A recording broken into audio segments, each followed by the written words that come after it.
Samoa le atunu pele ala fai mai ai le nei Taeao fo i le lofa ma le anga le leitau si mai o lo tātou utua ai o maia o le tātou Tapuaiga i le atua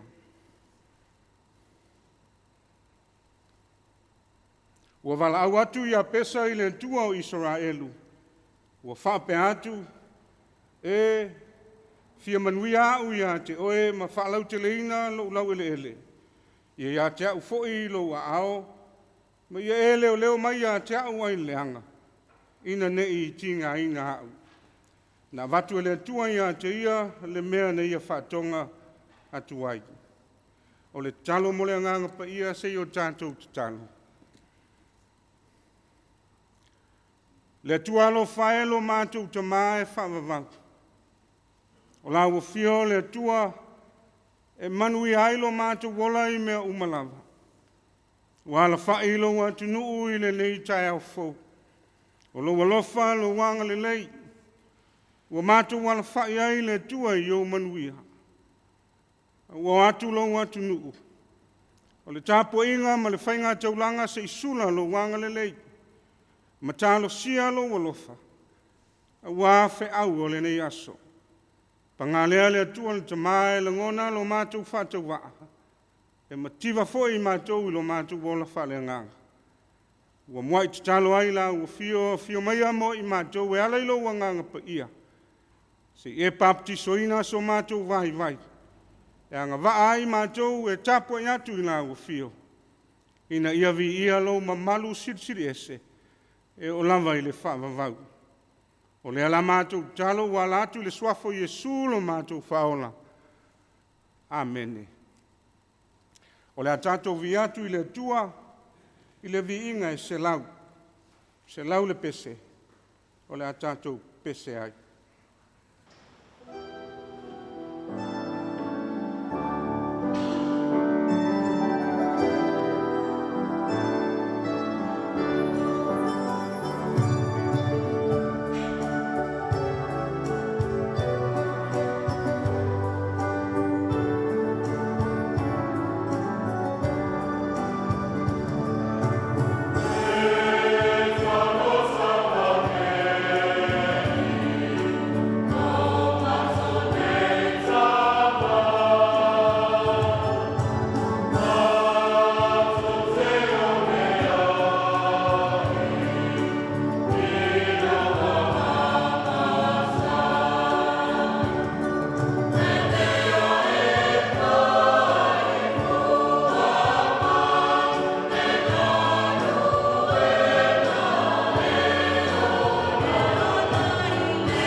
whaitawina a whionga pa ia, alo tātou utua.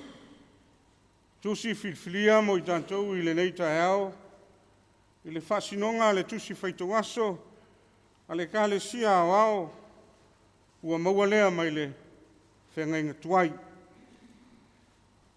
Mua le nofo I ngā tupu, a lona mata upu e wha. Whaitau o le nei aso e mai le mata whai upu mua, e whaangata I lona whai upu e sfulu. Ai o le au whaitawinga, ni nai whai upu mo I tātou. Tō matawinga se whiau whaaleanganga mo I tātou I le nei Taeao. Whaafonga ia a whionga pa ia, alo tātou utua. Na whanaua e kosa o anupa, maso pepa, mainga o akaraila, le atalii o haruma. Ua sili le mamalu o ia pese I ona uso, na whaingoa fo I lona tina ia te ia o ia pesa, ua whapea, ua o whanaua o ia ma le tinga. Ua wala watu ia pesa I le atua o Israelu, ua whapea atu, e fia manuia au ia te oe, ma whalau te leina lo ulau ele. Ia te au fo I lo a au, ma ia leo mai ia te au ai leanga. Ina nei tinga ina au. Na watu ele atua ia te ia, le mea na ia whaatonga atuai. Whaamanu ia mai lo tātou utua, e ala lei le tātou whaitau, ma whaalongolongo ia na whionga pa ia, tu mau ia te ia o lona vi inga umalava, nei se ia o le whaavavau lava. Amen. O le launga I le swafa malu o le atua le tamaa, le alo, ma le anganga pa ia. Amen. Ma o se matua o le tātou launga I le nei Taeao I le tusi, le asa whaitawina. Mua le nofo I ngā tupu, a lona mata upu e wha, a ua wha o ngā inga se vaenga, o le whai upu e se fulu, wha fonga o te toi whaitawina e whapea. Ua wala watu ia pesa I le atua o Israelu, ua whapea atu, e fia manuia unei ia te oe, ma whaalau te leina lau ele. Ia te au fo'i lo a ao, ma ia o leo mai ia te au ai leanga, ina nei ti ngā ina au.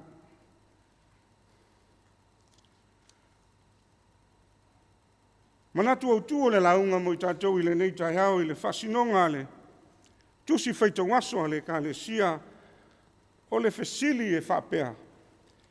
O le ala tonu e alea e manuia ai. O le ala tonu e alea e manuia ai. O le fesili.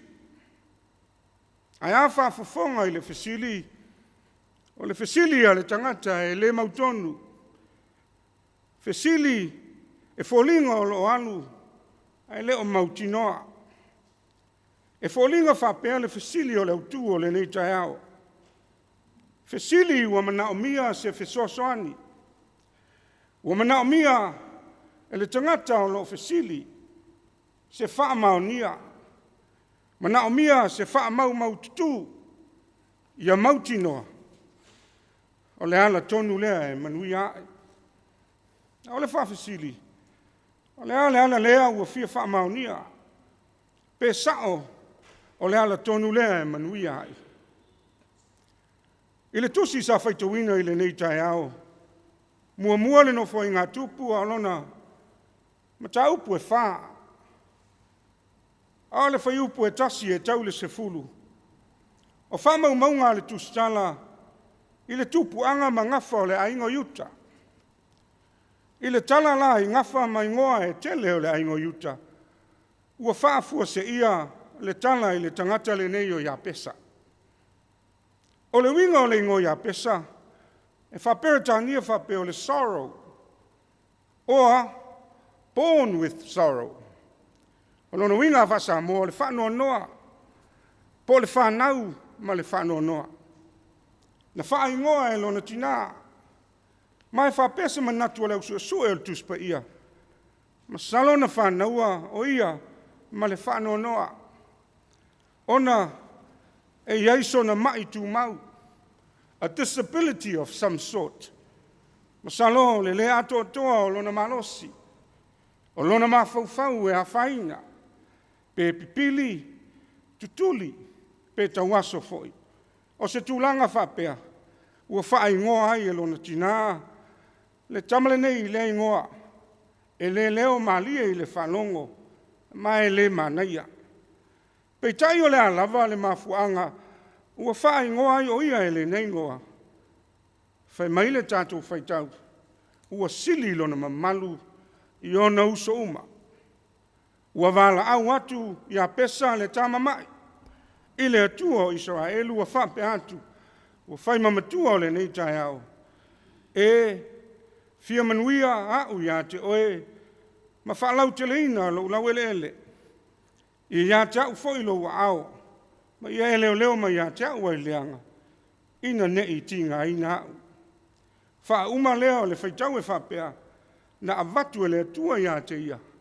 Le mea na ia whaatonga atu ai. O le mea ua tupu. Ua whaamaunia o le tangata o le atua. Ala lea ua sili ai lona mamalu i ona uso. Ua iloa i lona loto. E iloa i mea ua sau mai tutonu ia te ia. O le tangata e whaatuatua i le atua. Ala foi lea ua wala au ai i le atua. Le atua o Israelu. O le whaatuatua ua le ai lava seisi atua. Pau lava lea o le atua e soifua. Le atua e totasi. O le atua lea o Israelu. Ma ua wala au. Ua wala au i le atua e fia manuia i manuia o le atua. Fia whalau tele lona lau ele ele. Whai mai le isi maua lau sue sue. E le i aise whanua o ia pesa. A wao se tangata e mativa. Ma e mai pe ona whaa no no ai lona tina. Ma lona ingoa na wha ingoa ai. A ua wala au. Wala au mo sona whanua. E ui le whapea e le i ai mua mua se whanua. A sona whanua e nofo ai. Sona whanua e ngalue ai. Ma soifua ai. A e sili le manatu ia pesa. A sona tofi. Ma sona whaasina manga. Ia awana i whai ma whaalave lave i isi tangata. I ola fia fia ma file mu. O le manaoe tautua ai. Ma au auna i lona atua. Whalongo i le susoonga o le tatalo a le tangata mai. O le ao le atua. E manao ia ia te ia. Le ao le atua e leo leo ia te ia. Mai le leanga. Tutusa ma le ao ao Yesu Keriso i le tatalo. Ia e la veai ai mātou ai leanga. La ngona o le whātua ua mauti noa. Ai e ia te ia le ao le atua. A ia te ia le ao le atua ua manuia. Ua malu mai leanga uma o le lalulangi. E le sao i ai se fili. A whai ua ia te ia le ao le atua. Whaiu lana wala au. E le whea ngai fo o ia. Mani tinga ina. E peo na whaiu iai lana wala au i le atua. O ala ia o le tangata o le atua. Ua soifua maola i ala o lona atua. Ma lona mautinoa. Le ala foi leo ua moli maua i le tustala. E folinga e mai. Ae mamalu. Sili lona mamalu. I ona uso uma. O le atua o Israelu e ola manui ai. Le mafaufau leo i apesa. Tusa. Poni ani ona mai whaale tino o lo whea ngai maia. Pei tai o tusi nei e lua, no fo i ngā tupu. E whapele moli mauna tusia ina ua fo i mai le tāwheanga mai papelunia. O le whainga tā o lea taimi. O i la touna, tāwhewhea i tausanga e tele. Ma i la touna no nofo pea i Jerusalema i nei tausanga. O le tala ia ia pesa, e pei o se tala na whesoa soani i lea taimi i le toe fo i mai. A wao tangata na fo i mai. Ua pisia, ma filongia i tū maanga whapaupau o papelunia. O tua mamate, talitonunga ese ese, o tū maanga whapaupau. Au i la tau fo ina no nofo. E lei whai ngō fie i o la tau fina ngano, le talia o i lātou na fo i mai. E tusa lava po uso o toto iwi ma ano. A wae iai le ese senga ma manatu sa lātou iai. O le umi ma le tele o tausanga na lātou nofo valvalai. Peitai o le mōli mau o le au fo i mai mai le tāwheanga. Ma i lātou sa no nofo pea i te tonu o Yerusalema. O le lātou wa ai ma le mōli mau. Tangata ilona ingoa. Whanau ma le whanoa noa. Tangata e mai. Whaaleango iai le tōtele. Manatu whatau waa. I lea tangata. Peitai o sili lona mamalu. Ia i lātou uma. E whawheona i loa. O lana wala au. Wala au ai le atua o mōli mau lātou uma nei. Na watu e le atua o Israelu ia te ia. Le mea na ia wala au. Atu iai. O le mōli mau o tangata nei na fo i mai mai tā wheanga. Ma tangata na nonofo o sa iuta i Yerusalema. O le tali mai o le atua ia ia pesa. O le tali mautu lea. Ma le tonu lea mo i lātou. E toe nonofo le lei ma whaatasi ai. O le ala lea e te tau na lātou wolai. O le toe foi i lo lātou watua soifua. O le atua o lo soifua. O lo soifua pe lava. O la yala o le atua. O la i le whatuatua. Ma le whamaoni mo le li. O la i le au auna. Ma tautua i le ato atoa mo le atua. Le ua moli mau. I le whamanuia le atua i le tangata mai. E wala au i le atua ma le whamaoni. Ma ua tonu ai o lātou whina ngalo. Foi. Foi i le atua. E manu i ailo lātou wola. Whai mai le fesili o le nei Taeao. O le ala tonu e lea. E manu i ai. O le tali Samoa. I oe o le ala tonu lava lea. Tātou te manu i ai. Ua manino ua na o ala o le atua. Le atua soifua. E manu i ai lo tātou wola. Samoa e. Malau mai moa whaafafonga i le nei Taeao fou. O se wha manatu. Ma se wha malosi fo i lea le tala le lei mo i tātou. Ia tātou soifua maola mo le atua ma le wha maoni. Ia tātou au auna ma tautua i le loto malie i le atua ma le ato atoa. Ia tātou sāwa vali ala ma malu o le atua ma le mautinoa. Ia tātou tatalo foi. Ma vala au i le atua i le anganga ma le wha maoni. Ina ia vi ia ai lo tātou tua. I lo soifua ma lo uola whātua tua. Samoa le nei Taeao sengi. I leu suai ai. A wā whe au ma ngā luenga o le nei aso. O tiute ma whaiva. O tangata malana. Le au whai ngā luenga. Le au tautua i ainga. Le Tapuaiga mau. Ta mā ma tina mā tutua. Le nofo te talo le au whai ngā luenga le atua. E meise na ia tātou whanau i a onga. O le wha manatu lea mo i tātou.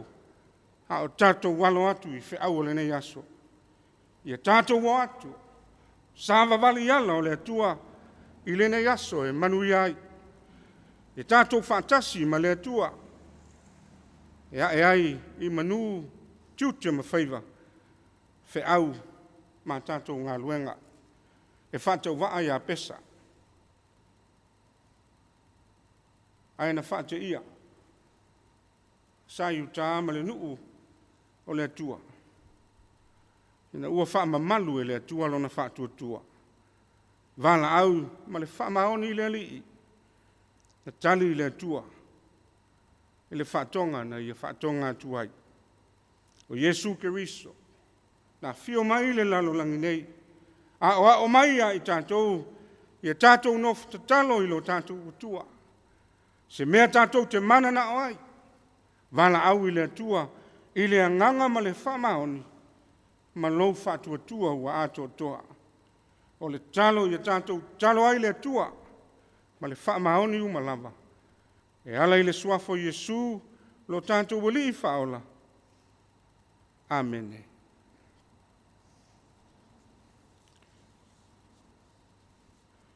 O tātou tālu sanga, o le tātou tālu o le whaaftai, whātou senga, mo moli so tātou manao I le li'i, ma le tātou tālu whaamanuia.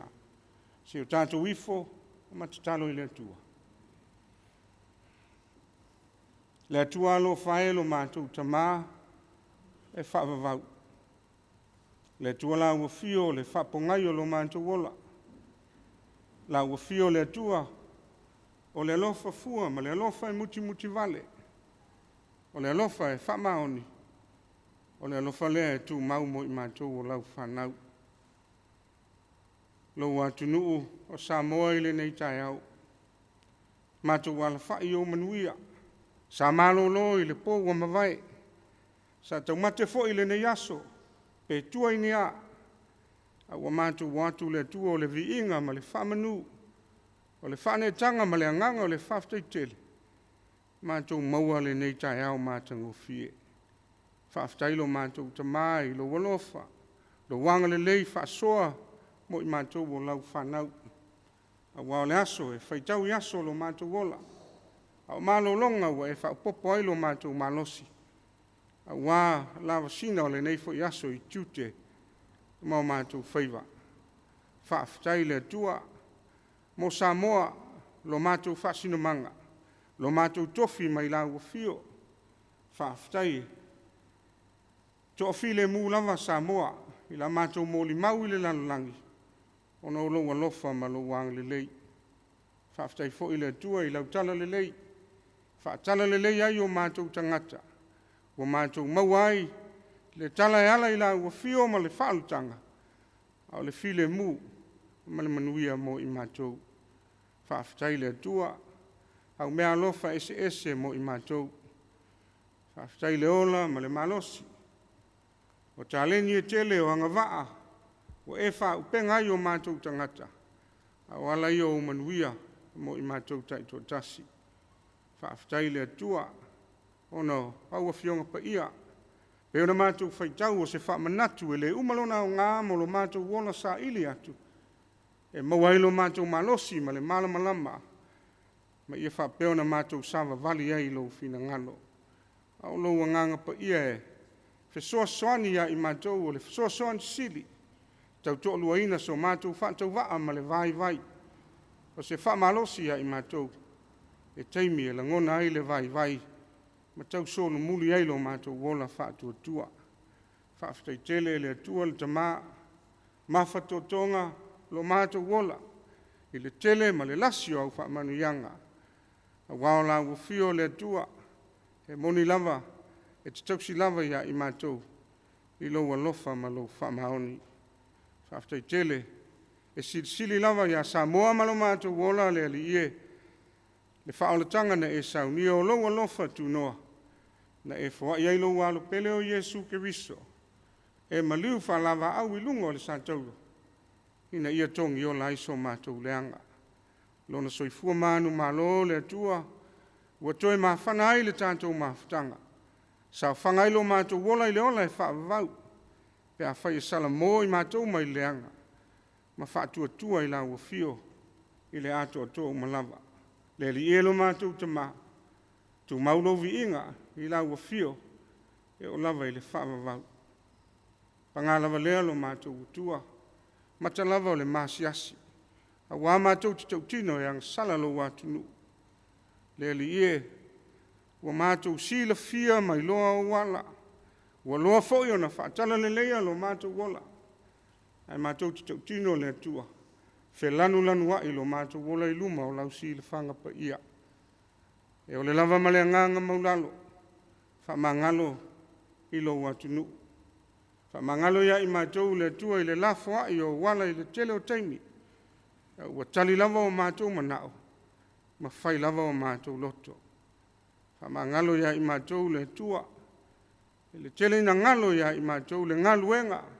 Ma le fatu o le ola na tatoe na I o mātou tua. Ua whapeo na whai langi le wholaunga. O le fatu o le ola ina ua whaavae Samoa ma lo mātou wola i la ua fio whaamangalo mai. Pe a whai ua mātou o ese mo wala e manu i ai. Mātou te atu i le nganga maulano le ali i. E te talo atu i la ua fio. A veia le taulanga sili na e osi. O le soifua ma malu ma le pa io Yesu ke riso. E malu ai pesa o mātou whatou wa. Galu e mailo wanganga ia i mātou o lo atu nu. Ina ia mātou la fwa i ala e leanga ilo mātou wola. E ia mātou SAVAI'I i lo malama lama. Le ne yaso le li ie. Tal tonu ma fatu tua o la ufio le tua o manuia umalava. Au sauni ai le atunu. Tiute mo mātou whaiva ua masani ai. Le li ie ia malutia lo mātou wola i lo walofa ma lo wanga le lei. Ia whapea le e tausi. Muli tai lo wanga le lei le tangata malona manao malona wha moe moe. E a e malmanui ai o mātou whaiva i le nei aso. Fo i pēle vi inga i la ufio. Malutia Samoa mai wha lave le natura. Talo le atua i mai o le nei lalo langi. Wha o tolia ai le to tele o tangata. E meise le au mātutua ma nei tangata si o mātou atu nuu. Le ali ie e wha malo lo. Fua ilo lato malosi. O le malosi le atua e wha wau ai le soifua tautua. Ina ia ato atua ma wha maoni i la ufio. O a wha fita uli o le ola nei le ali ie. Ia tupu ai lo mātou wola wha tua. Ma ia tili ai o le mātou sa ili atu. A wao la ufio le tali o mea umalava. Le li ie lo mātou tamā wha manuia. Le usua iai o nei whanau ia onga. Fwa ia la ufio le poto. A whenga iai la tau masuenga. O le nei fwoi kuata. O le poto le atua e. E le fefete ma mimita ai. A le poto ia si la fia ma tau ai la ufio. Ma ia tu mau ai o manuia mo Samoa. Wha manuia la ufio. I ona taitai o si o mātou watu nuu. Taitai wha le malo. Taitai o nuu mai tu malo. Taitai o ainga. E sili lava lau fe au ma lau e kālesia. Wha manuia i matanga luenga ese a lo malo. Wha manuia i pisinisi. Tu maoti o company ese. Ia yailo walofa ma wha manuia le ali. Ia le ati nae. Ia awa lava se manuia o tangata nuu. Lo watu nuu o Samoa. Ina yaso le tua o la mātou talo lea. Tātou malangu fio. Fe soaswani mailo wanganga ia i mātou. Mamoli o mai le feau na mātou whaalongolongo ai lo fetalai mai. Na ia mātou SAVAI'I whaatasi malangu fio i le nei yaso. E manu ia ia mātou feau mga luenga. O mātou talo ia le tua lo mātou tamā. Whaatasi ai ma talo lilo. Le loto le tangata lava ia. O mātou wofo i nātu i la ufio lea li ia whaia lo fina ngalo. Ai le oso mātou loto. Tu mau mai o mātou lunga umanei. Lunga o Samoa.